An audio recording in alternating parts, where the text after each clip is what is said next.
the Application Lifecycle Risk Management Podcast. Episode 11, C# Numeric Overflows. Did you know that when you're dealing with numbers by default, .NET will do, or try to do, exactly what you tell it to do? If you tell it to do the impossible, it will do the next most logical thing, and it won't throw any errors in the process. No, neither did I. But then, most of the time, I don't write code where this would matter, and I bet you don't either. What happens if you write code where you assign a long variable, max long, and then assign that variable to a variable of type int?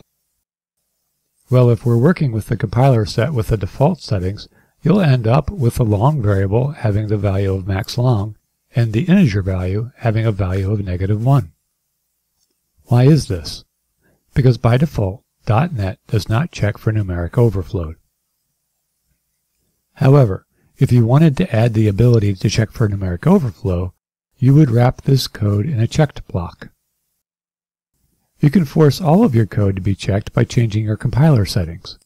In Visual Studio 2013, go to Project Properties, Build, click the Advanced button, located in the bottom right corner, and then have the Check for Overflow checkbox checked. Once you've done that, all of your code will be checked by default.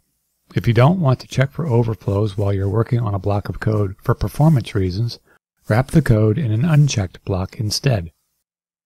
Now, what about putting a floating point number in an integer?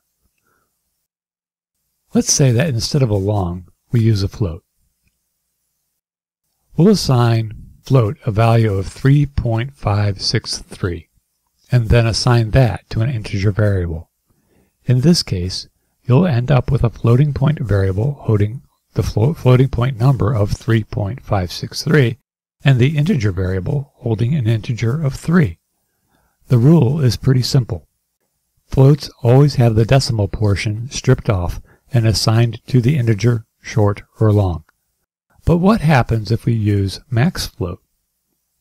In this case, what you'll end up with is a very large floating point number and an integer of -2,147,483,648. Basically, it does its best to convert a really large integer number into an int and then just uses what it can. Not really what you probably have in mind. The solution is the same. Use a checked block or compile with checked turned on. Now, you would expect that if I had a really large double and tried to assign that to a float, that something similar would happen. You'd be right, kind of. If you assign a double that is too large for a float to a float variable, the float variable will end up with infinity. But unlike the shorts, ints, and longs, you can't wrap the code in a checked block to cause it to throw an exception. No.